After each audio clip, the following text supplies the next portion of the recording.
Hey there, this is Malorian, and this is going to be talking about the tournament, Cry Havoc. This will be the intro video for that. We got She-Ra and He-Man here, although She-Ra is looking a little bit scary.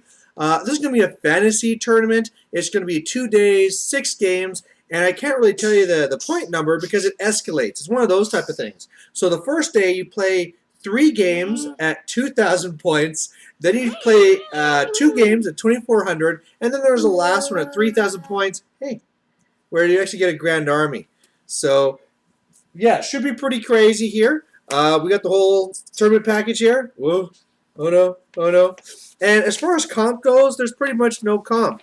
There's a few little things that they say you have to have, or can't have, rather. Like they say that no matter what, you can't have more than 12 power dice in your entire phase. You can't have more than 3 duplicates of any choice unless it's core, which I don't think that will really come up, but maybe I'm not thinking of something. You can't have the folding fortress. That's pretty normal around here. And another one here, they have pretty specific, where if Epidemius goes into the portal, the tally doesn't go up. Kind of a sneaky thing some people do, but apparently they're really worried about this. So I have my army list all set up for this. And the reason why I took this army is a couple ones. First of all, I haven't used them for a while, and as well, I found that normally with like my hordes for orcs and goblins, these guys put a lot of terrain in the middle. Like there'll be like 3 big buildings, so I got to worry about that. So I want to do something else. So, hey, She-Ra, what army do you think I took? The robots. The robots? No, that's a War Machine one. How about you, He-Man? Goblins. No, no goblins. I went with my dwarves. Yeah. So pretty much with that, you know, the whole idea is the next one coming up should be dwarves, so the army book. Want to actually use these guys before they go away. As well, if I know I'm in a place where there's going to be lots of terrain, these guys I don't really care because they'll be a little castle. Now, there will be a lot of objectives. Every single game will have 3 different objectives. It gives you more ways of getting more points. But, hey, I'm going to be running the anvil, and let's just kind of talk about what's in my list here. So, starting from my 2,000, you get extra points, too, if your one list goes to the next. You could make every single list different as long as you keep the same army. But if you keep it so that, you know, your 2,400 is based off your 2,000, you get extra points. So I'm going to be running my Rune Lord with Anvil, Rune of Balance, Rune of Spell Breaking, and Shield. Pretty normal. Gives you big-time magic defense, and he's kind of hard to kill because he's in the back.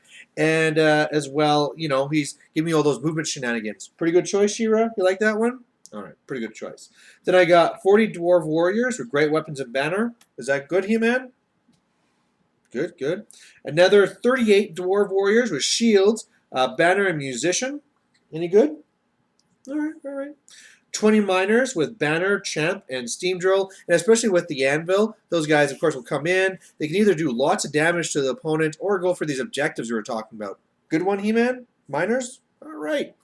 Then I have my grudge thrower with 2 runes of penetration and a rune of accuracy. Very deadly. 2 cannons, 2 organ guns. So I'm sure a lot of people looking at it will be like, well, 5 war machines, serious ones at 2,000 points, kind of a gun line, but I still got 2 combat blocks there, and I have a lot of movement, well, 3 combat blocks with the miners, and with all the movement shenanigans I have, I should be doing a lot of crazy stuff. When I go up to the next 400 points, I'm adding finally my BSB now with the Master Rune of Grovel, Rune of Cleaving, Rune of Fire, Master Rune of Challenge. Again, a lot of shenanigans you can pull with the Master Rune of Challenge. And he's just a tough bugger to actually deal with for other people. And I finally have a magic weapon in there. And then the 20 Quarrelers, you know, I'm sure there's things that are better there. They have a banner and musician. But hey, at least at this point, if we're seeing Watchtower the second day, they can deal with that. They're actually not that bad. You know, they can be going too deep for a while, doing all their shots. Look, you're falling asleep there, She-Ra. And then whenever I need, I can just reform them and like anvil them into a flank. They're actually pretty handy. I like to have them with great weapons. I just don't have any built that way. Then for the last 600-point jump there to get to 3,000, I have a Dragon Slayer, 20 Thunderers with shields, and then 19 Hammerers. So again, we got this. I got a pretty shooty list. But, I mean, all these blocks can be used as combat blocks. It's not like it's just a bunch of, like, 10 Thunderers all over the place. And overall, like I said, it's going to be 6 games. My first game is going to be against The other Dan from Codex Dan, so that should be a lot of fun. He took Wood Elves last time. This time we're doing Dark Elves. So see how the Dark Elves do against the Dwarves here. But pretty much my plan, as always, is trying to win more than I lose. And, I think I can actually do fairly well here because I'm usually pretty scenario-based. And I think there's a fairly good army overall. And I think I'm pretty good at my dwarves, but we'll see. I mean, one of the things that's going to be going on there is there's a lot of monsters from the Store of Magic that are going to be allowed there. I thought about taking one of the things like the Fimmer that give me a magic phase, but I mean, when you're looking between that and some of the war machines, I got to side with just taking war machines, right? It's like a magic phase that always goes off. So that's what I'll be doing. Of course, if other guys are taking lots of monsters, that's great for me because I'll shoot them down. So let's start with you, He-Man. How many games do you think I'm going to win? 100. Whoa, that's a lot. Now, if the total, like the max, was 6, between 0 and 6, how many do you think I'll win? 40. So, if the options were 0, 1, 2, 3, 4, 5, or 6, what would be your guess? Zombies. Zombies. This is where I get all my tactical insight from. Oh, don't unplug that, or else the whole thing goes down. Shira, how many games are we going to win? 12. What's with you guys and your bad math? If the total number, I'm only playing 6 games, so 6 is the highest number I could win.